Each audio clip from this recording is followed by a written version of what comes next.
یہ ہدایتوں کا صلہ ملا، یہ عنایتوں کی جزا ملی، یہ ہدایتوں کا صلہ ملا۔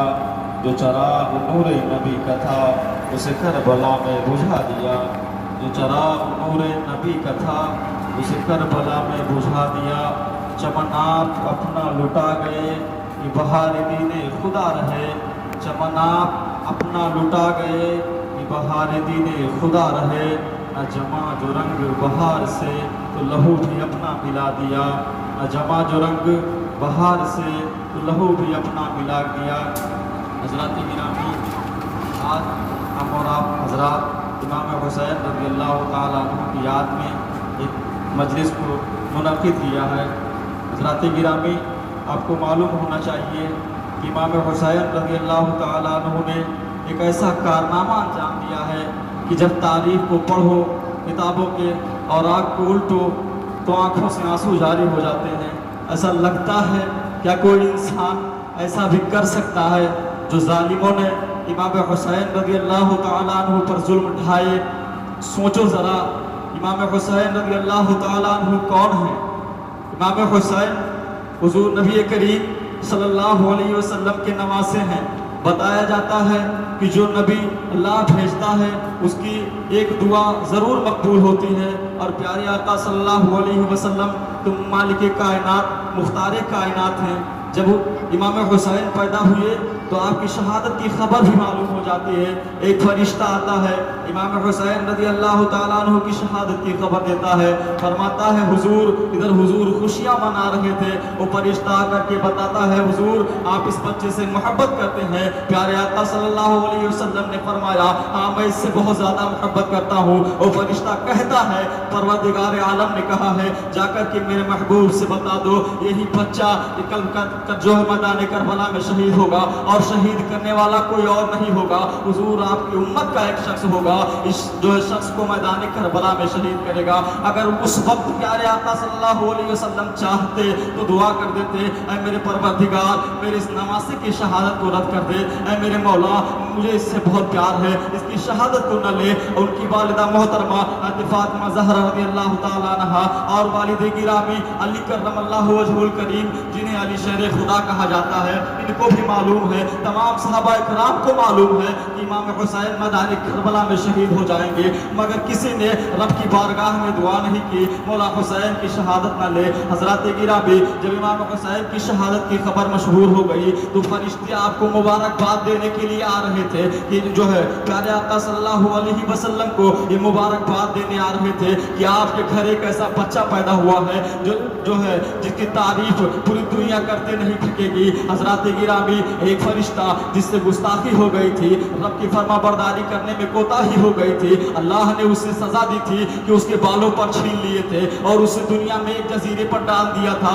وہ فرشتہ رو رہا تھا جب جبریل امی 70,000 فرشتوں کے ساتھ، یہاں تک کہ جو ہے علماء کرام نے بیان فرمایا ہے کہ اتنے فرشتے تھے جن کی تعداد نہیں ہے، وہ حضور صلی اللہ علیہ وسلم سے کو مبارکباد دینے کے لیے آئے، امام حسین کا دیدار کرنے کے لیے آئے۔ جب اس فرشتے پر نظر پڑی، اس فرشتے نے کہا سردار ملائکہ آپ کہاں جا رہے ہیں؟ جبریل نے فرمایا میں حضور کو مبارکباد دینے جا رہا ہوں۔ اس فرشتے نے کہا مجھے بھی لیتے چلو، ہو سکتا ہے رب تعالیٰ میرے گناہ کو معاف کر دے، جو مجھ سے خطا ہو گئی ہے میری لغزش کو معاف کر دے اور مجھے جو ہے صحت و عافیت و تندرستی عطا کر دے۔ جبریل جو ہے علیہ السلام اس فرشتے کو لے کر کے امام حسین کی بارگاہ میں حاضر ہوئے۔ پیارے آقا نے پوچھا جبریل کیا ماجرا ہے؟ جبریل نے بتایا کہ اس فرشتے سے احکام خداوندی میں جو ہے نا فرمانی ہو گئی تھی، اس لیے اس فرشتے کو اللہ نے اجازت دیا ہے۔ جب اس فرشتے کو حضور صلی اللہ علیہ وسلم نے دیکھا تو فرمایا جبریل اس فرشتے کے جسم کو میرے حسین کے جسم سے مس کر دو، میرے حسین کے جسم سے ملا دو، ابھی یہ شفا یاب ہو جائے گا۔ جب امام حسین کے جسم سے اس فرشتے کے جسم کو ملایا گیا وہ فوراً شفا یاب ہو گیا، اور وہ تیسرے جو ہے آسمان پر فرشتوں کو پڑھاتا تھا، وہ فخر کرتا ہوا چلا جاتا ہے میرے امام کو ایسے ہی مرتبہ نہیں ملا ہے، امام سے میدان کربلا میں شہادت لینی تھی، اسلام کی فتح آپ ہی کے وجود سے ہے۔ حضرات گرامی، جب امام حسین رضی اللہ تعالیٰ عنہ کی شہادت کی خبر مشہور ہو گئی اور حضور سرور کائنات صلی اللہ علیہ وسلم وصال فرما گئے، حضرت فاطمہ زہرا وصال فرما گئی، علی المرتضیٰ وصال فرما گئے، حسن مصطفیٰ وصال فرما گئے، یعنی خاندان اہل بیت کے جنہیں اہل بیت اطہار کہا جاتا ہے، ایک کے بعد دیگر سب کا وصال ہو گیا۔ اب جب یزید کی تخت نشینی ہوئی، امیر معاویہ کا جب انتقال ہوا، امیر معاویہ نے جب یزید کو بادشاہ بنایا تو جو ہے یزید نے چاہا کہ اگر ہم امام حسین کی بیعت لے لیتے ہیں تو کوئی ہمارے خلاف سازش نہیں رچے گا۔ اس نے امام کی بارگاہ میں خط لکھا کہ حضور جو ہے امام ہماری بیعت قبول کر لے۔ امام حسین جانتے تھے یزید ٹھیک آدمی نہیں ہے، اگر میں نے آج اس کی بیعت قبول کر لی تو کل وہ جو ہے اسی کو دلیل بنا کر کے نانا کی امت کے سامنے پیش کرے گا، میرے نانا کی امت بھی گناہوں میں مبتلا ہوگی۔ اس لیے امام حسین نے بیعت کرنے سے انکار کر دیا۔ اب اس نے دباؤ بنانا شروع کیا۔ جب امام حسین رضی اللہ تعالیٰ عنہ پر بہت زیادہ دباؤ بنایا جانے لگا، امام حسین نے اس شہر مقدس کو چھوڑنے کا جو عہد کر لیا۔ آپ ذرا سوچیں، میں دعا کرتا ہوں اللہ آپ کو بھی مدینہ منورہ کی حاضری نصیب فرمائے۔ حضرات گرامی، مدینہ منورہ وہ شہر مقدس ہے جہاں 70,000 ملائکہ صبح آتے ہیں اور 70,000 فرشتے شام آتے ہیں۔ ایک فرشتہ جب جو ہے 70,000 فرشتوں کا گروہ ایک مرتبہ حاضر ہوتا ہے، پھر انہیں کبھی زندگی میں دوبارہ قیامت تک حاضری نصیب نہیں ہوگی۔ وہ شہر مقدس جہاں امام اہل سنت امام احمد رضا خان فاضل بریلوی رضی اللہ تعالیٰ عنہ حاضر ہوتے ہیں تو عرض کرتے ہیں پارے دل بھی نہ نکلا تجھ سے تحفے میں رضا، ان سگانے کو سے اتنی جان پیاری واہ واہ۔ اس شعر کا مطلب یہ ہے امام احمد رضا خان فاضل بریلوی جن کے بارے میں کہا جاتا ہے ایسا عالم 100 سال کے بعد پیدا ہوتا ہے۔ امام احمد رضا کو تقریباً 150 سال گزر گئے ہیں لیکن آپ کے بعد کوئی ایسا عالم پیدا نہ ہوا۔ وہ عالم جب مدینہ منورہ کی سرزمین پر حاضر ہوتا ہے تو کیا کہتا ہے، اے امام محمد رضا تجھ سے تیرے دل کا ٹکڑا بھی ان مدینے کے کتوں کے لیے نہ نکلا، تجھ کو تیری جان اتنی پیاری ہو گئی کہ جب مدینہ منورہ کے کتے تجھے نظر آئے تو تو نے اپنے دل کے ٹکڑے کو نہ حاضر کر سکا۔ یہ امام محمد رضا کہہ رہے ہیں۔ بہت سارے اولیاء کرام بزرگان دین اس شہر مقدس کی اپنے داڑھیوں سے جو ہے جھاڑو لگاتے ہیں۔ وہ شہر مقدس جہاں حجاج کرام جاتے ہیں جب واپسی کا وقت ہوتا ہے، ارے ان کے دل سے پوچھئے کہ محبوب کا شہر، میں تو کہتا ہوں جس نے شہر مدینہ نہ دیکھا اس نے زندگی میں کچھ نہ دیکھا۔ حضرات گرامی، وہ شہر مقدس جہاں امام حسین رضی اللہ تعالیٰ عنہ ولادت ہوئی، آپ کا بچپن ہوا، نبی کے گود میں کھیلے ہیں، مسجد نبوی آپ کا صحن رہا ہو۔ حضرات گرامی، جب آپ وہاں سے امام حسین رضی اللہ تعالیٰ عنہ مدینہ چھوڑ رہے ہیں تو نانا جان کے روضے پر حاضر ہوئے۔ نانا جان سے عرض کرتے ہیں، نانا جان تیرا حسین جسے تو بچپن میں نانا جان کھلاتا تھا، لوریاں سناتا تھا، جس کے بے چین ہونے سے نانا تو بے چین ہو جاتا تھا، آج اسی حسین پر مصیبتوں کا پہاڑ ٹوٹ پڑا ہے۔ نانا تیرا حسین مدینہ چھوڑ رہا ہے، نانا تیرا حسین ہمیشہ ہمیش کے لیے مدینہ چھوڑ رہا ہے۔ حضرات گرامی، ذرا سوچئے کہ ہمارا یہ حال ہوتا ہے، ہم تڑپتے ہیں کہ کاش مدینے کی حاضری ہو جائے، اور جس جو پلا بڑھا مدینے میں ہو جب اس کا مدینہ چھوٹ رہا ہوگا اس کے دل پر کیا گزر رہی ہوگی۔ امام حسین رضی اللہ تعالیٰ عنہ مدینہ منورہ چھوڑ دیتے ہیں۔ جب مدینہ منورہ آپ چھوڑتے ہیں اور 2 محرم الحرام کو آپ میدان کربلا میں پہنچتے ہیں، میدان کربلا میں پہنچنے سے پہلے آپ نے مسلم بن عقیل رضی اللہ تعالیٰ عنہ کو بھیجا تھا۔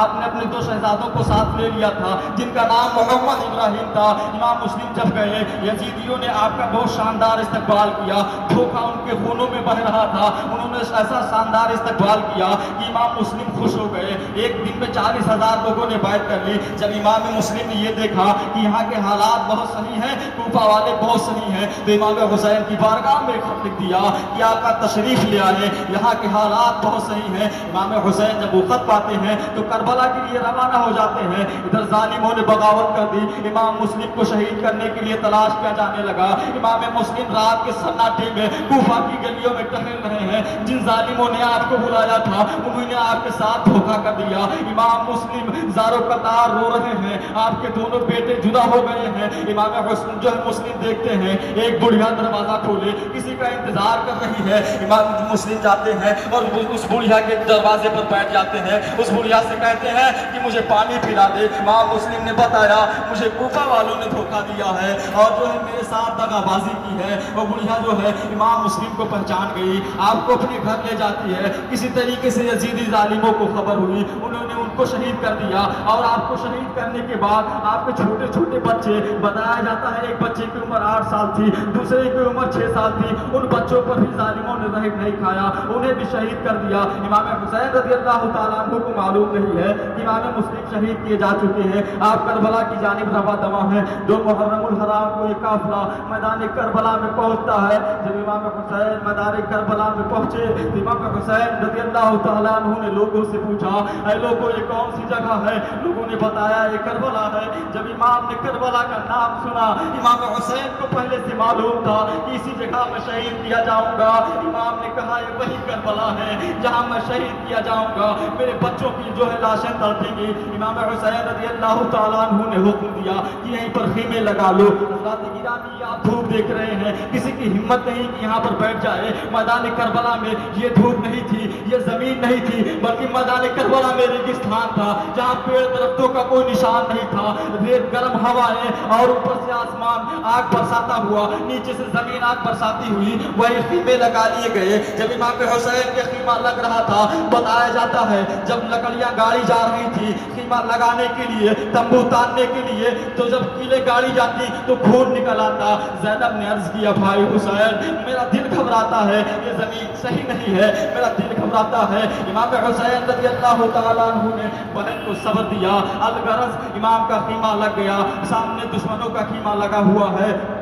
10 محرم الحرام کا دن آتا ہے، 7 محرم الحرام کو امام حسین رضی اللہ تعالیٰ اور آپ کے خاندان اہل بیت پر پانی بند کر دیا گیا۔ 7 محرم الحرام پر سے جو ہے یزیدیوں نے یہ حکم لگا دیا کہ نہر فرات سے جانور پانی پی سکتے ہیں، چرند و پرندے پانی پی سکتے ہیں، غیر مسلم ہر کوئی پانی پی سکتا ہے، مگر مصطفیٰ کا نواسا علی کے خاندان والے، امام حسین والے اور امام حسین اس سے ایک قطرہ پانی نہیں پی سکتے ہیں۔ حضرات گرامی پہرا بٹھا دیا گیا۔ آپ ذرا سوچیں دھوپ کتنی سخت نہیں ہوگی اور جو ہے مصیبتوں کا پہاڑ۔ آپ کے ساتھ کوئی نوجوان اور بہادر نہیں ہے، نہ ہی آپ جنگ کی نیت سے گئے تھے، نہ آپ کے پاس تلوار ہے، نہ کوئی ایسا سامان ہے جس سے جنگ کیا جائے، مگر علی کے لال کی ہمت پر قربان جائیے۔ امام حسین رضی اللہ تعالیٰ عنہ اور آپ کے قافلے والے اسی ریگستان میں بسے ہوئے ہیں۔ 10 محرم الحرام کا دن آتا ہے، یزیدیوں نے کہا ہے حسین یا تو آپ میری بیعت کیجئے ورنہ جنگ کے لیے تیار ہو جائیے۔ امام حسین رضی اللہ تعالیٰ عنہ نے سر کٹانا گوارا کر لیا، مگر آپ نے یزید کے ہاتھ میں اپنے ہاتھ کو نہ دیا۔ اب جنگ کا باقاعدہ آغاز ہو گیا۔ امام حسین کے ساتھ میں جو مختصر سا قافلہ تھا، اس نے کہا حضور پر میں یہ نہیں چاہتا کہ آپ میرے ہوتے ہوئے شہید ہو جائیں۔ حضور جب تک ہمارے جسم میں جان ہے، جب تک ہمارے جو جسم میں جان باقی ہے، ہم آپ پر آنچ نہیں آنے دیں گے۔ قربان جائیے ان دوستوں پر، ان ساتھیوں پر، انہوں نے اپنی جان کو امام حسین کی بارگاہ میں قربان کر دیا۔ اب باری آتی ہے خاندان اہل بیت کی۔ عباس علمبردار ہیں، قاسم ہے، علی اکبر ہیں۔ اب جو ہے سارے لوگ شہید ہونے کے بعد علی اکبر جن کی عمر 18 سال ہے، جو امام حسین رضی اللہ تعالیٰ عنہ کے بیٹے ہیں، وہ امام کی بارگاہ میں آتے ہیں، عرض کرتے ہیں ابا جان، جو ہے لڑکوں پر فرض ہوتا ہے کہ باپ کی مصیبت میں بے سہارے کے وقت میں باپ کا سہارا بنے۔ ابا جان یہ مصیبت آپ پر آن پڑی ہے، میں یہ نہیں چاہتا ہوں، آپ نے مجھے اتنے جو ہے ناز سے پالا ہے، آپ میرے ہوتے ہوئے آپ پر کوئی آ چاہے، ابا جان مجھے جنگ میں جانے کی اجازت دے دیجئے۔ یار ذرا سوچیں، ایک باپ اپنے جو ہے ایک بیٹا اپنے باپ سے، وہ بھی 18 سال کا بیٹا ہے، جنگ میں جانے کی اجازت مانگ رہا ہے۔ امام جان رہے ہیں، وہ بیٹا بھی جان رہا ہے کہ اگر میں جنگ میں جاؤں گا تو شہید ہو جاؤں گا۔ امام بھی جان رہے ہیں میرا بیٹا جنگ میں جائے گا شہید ہو جائے گا، مگر قربان جائیے امام حسین رضی اللہ تعالیٰ عنہ پر اپنے دل پر پتھر رکھ کر کے بیٹے کو جنگ میں جانے کی اجازت دے دیتے ہیں۔ علی اکبر جن کی عمر 18 سال ہے، 3 دن کا پیاسا ہے، اتنی سخت گرم ہوائیں، گرم ریت کربلا کا دہتا ہوا ریگستان، علی اکبر گھوڑے پر سوار ہو کر کے میدان کربلا میں چلے جاتے ہیں، دشمنوں کے سامنے جاتے ہیں اور ایسی دہاڑ لگاتے ہیں، یزیدی جو ہے خیموں میں کوہرام مچاتا ہے۔ امام حسین کی خواہش تھی، ایک بہادر باپ کی خواہش تھی کہ اس کا بیٹا جنگ میں جا رہا ہے۔ امام چاہتے تھے کہ اپنے بیٹے کو جنگ کرتا ہوا دیکھیں، داد شجاعت دیتا ہوا دیکھیں